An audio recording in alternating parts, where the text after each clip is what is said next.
नमस्कार, राधे राधे, जय श्री कृष्णा। दोस्तों, एक बार भगवान विष्णु और माता लक्ष्मी क्षीर सागर में शेषनाग की शैया पर विश्राम कर रहे थे।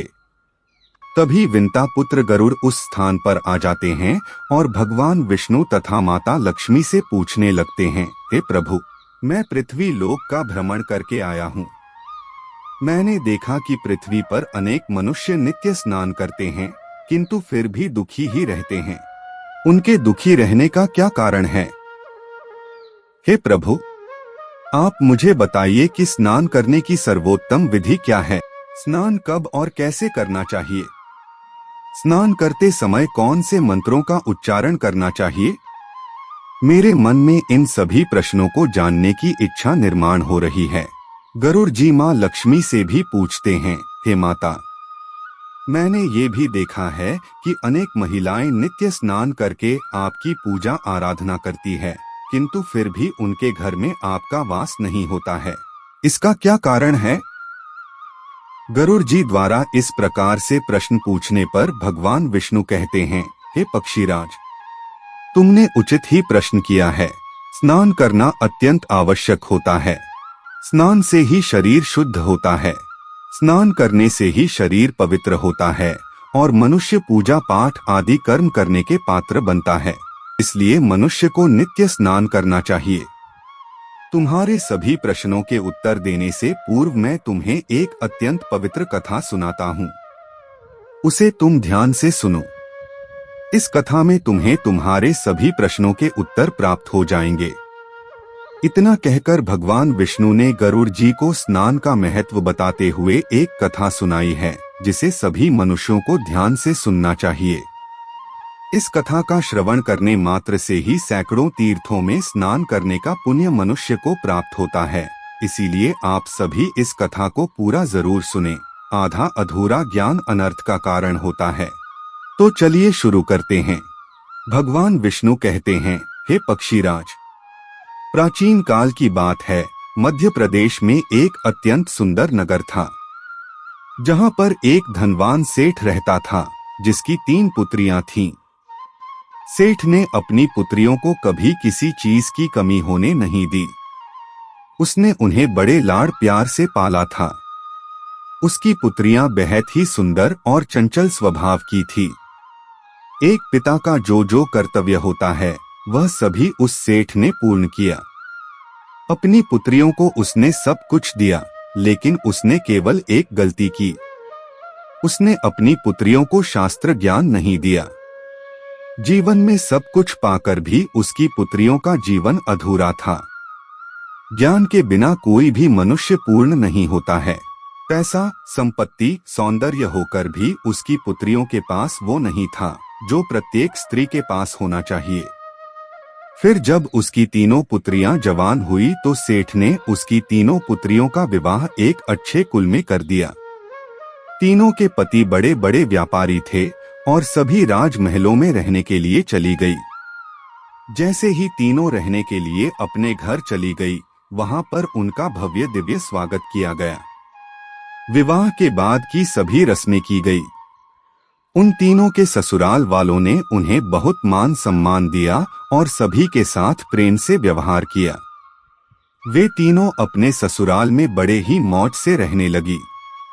तीनों सुबह देर से जागती थी, देर से स्नान करती थी, बिना स्नान किए ही भोजन किया करती थी और कभी कभी ही पूजा पाठ किया करती थी। उनकी सास ने उन्हें कई बार टोका, लेकिन किसी ने अपनी सास की बात नहीं मानी और अपनी ही मनमानी करने लगी।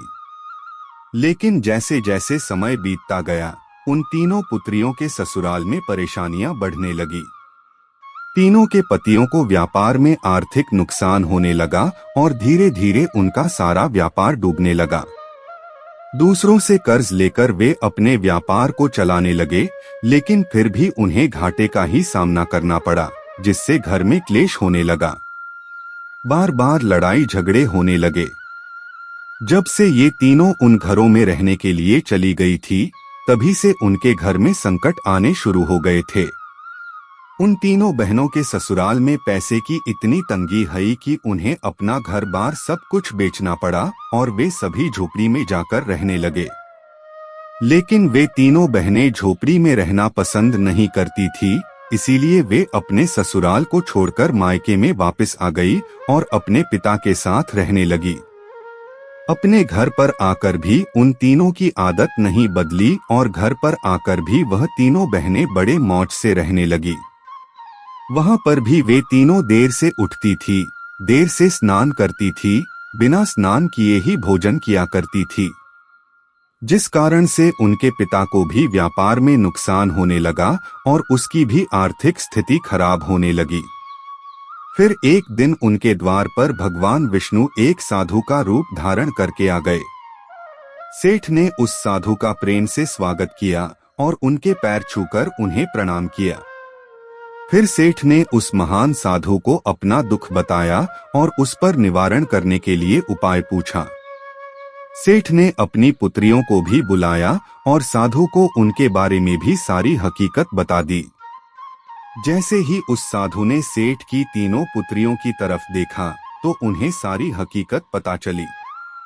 उन तीनों बहनों के चारों ओर नकारात्मक शक्ति का घेरा बना हुआ था जो उनके साथ ही चल रहा था। वे जहां पर भी जाती वह नकारात्मक ऊर्जा उनका पीछा नहीं छोड़ रही थी। उस सिद्ध साधु ने सेठ से कहा, तुम्हारी तीनों बेटियों की आदतों के कारण उनके चारों ओर नकारात्मक ऊर्जा का घेरा बना हुआ है। इसी कारण से ये जहां पर भी जा रही है वहां पर केवल दुख और संकट आ रहे हैं। तुम्हारी तीनों पुत्रियां अत्यंत आलसी है। ये देर से जागती है, देर से स्नान करती है, बिना स्नान किए ही भोजन करती है और यही वजह है कि उनके जीवन में ये संकट आ रहे हैं। फिर उस साधु ने उस सेठ को और उनकी पुत्रियों को अत्यंत महत्वपूर्ण ज्ञान दिया और उसका नित्य पालन करने के लिए कहा। भगवान विष्णु कहते हैं, हे वत्स, स्नान के 5 प्रकार होते हैं: ब्रह्मा स्नान, देव स्नान, ऋषि स्नान, मानव स्नान और दानव स्नान। इन्हें समय के अनुसार वर्गीकृत किया गया है। शास्त्रों में ब्रह्मा मुहूर्त में किए जाने वाले स्नान को सर्वश्रेष्ठ माना गया है। ब्रह्मा मुहूर्त यानी कि रात्रि का अंतिम प्रहर और सूर्योदय से ठीक 1.5 या 2 घंटे पहले का समय होता है, यानी कि साधारणतः सुबह 4 से 5:30 तक का समय। शास्त्रों में यह समय दिन का सर्वश्रेष्ठ समय माना जाता है क्योंकि इस समय वातावरण में अद्भुत और चमत्कारी ऊर्जा व्याप्त होती है। यह समय देवताओं का समय होता है। इस तरह देवताओं का स्मरण करते हुए ब्रह्मा मुहूर्त में किए जाने वाले ब्रह्मा स्नान को सर्वश्रेष्ठ स्नान कहा गया है।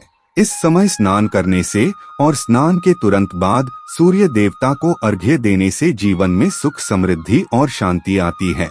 दिन भर मनुष्य का तन और मन ताजगी और सकारात्मक ऊर्जा से भरपूर रहता है। ब्रह्मा स्नान करने पर मनुष्य रोग तथा बीमारियों से दूर रहता है।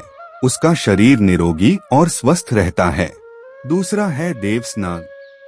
सुबह 5 से 6 बजे के बीच किया जाने वाला स्नान देव स्नान कहलाता है। सभी पवित्र नदियों का स्मरण करते हुए किए जाने वाले इस स्नान को भी श्रेष्ठ स्नान माना जाता है। इस समय स्नान करने से मनुष्य के शरीर में सकारात्मक ऊर्जा का संचार होता है और सभी प्रकार की नकारात्मकता और बुराइयां शरीर से बाहर निकल जाती है। इस तरह देव स्नान के समय स्नान करने से तन के साथ साथ मन भी शुद्ध और पवित्र हो जाता है। इस समय पर स्नान करने से धन संपत्ति में वृद्धि होती है। मनुष्य को सभी भौतिक सुख प्राप्त होते हैं।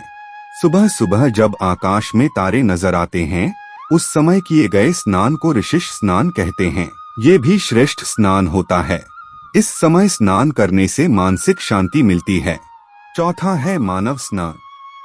सुबह 6 से 8 बजे के बीच में किया जाने वाले स्नान को मानव स्नान कहा गया है। ये स्नान सूर्योदय के समय या सूर्योदय के ठीक बाद में किया जाता है। इस समय स्नान करना भी अच्छा माना गया है। शरीर में दिन भर ताजगी, स्फूर्ति और सकारात्मक ऊर्जा व्याप्त रहती है जो हमें किसी भी कार्य को करने के लिए उत्साहित करती है। किंतु मनुष्य को कभी सूर्योदय के 2 घंटे बाद स्नान नहीं करना चाहिए, अर्थात सुबह 8 बजे के बाद स्नान करना अनुचित होता है। इस समय वातावरण में व्याप्त दैविक शक्ति बहुत कम हो जाती है, इसलिए मनुष्य में उत्साह और ऊर्जा की भी कमी दिखाई देती है, जिससे वह दिन भर आलस का अनुभव करता है। पूरे दिन शरीर में सुस्ती सी रहती है और किसी भी काम में मन नहीं लगता है। सुबह 8 बजे के बाद स्नान करने से व्यक्ति के जीवन में दुर्भाग्य आता है। उसके शरीर में नकारात्मक ऊर्जा का वास होने लगता है। ऐसा मनुष्य जिस स्थान पर भी जाता है उसके साथ दुर्भाग्य चला आता है।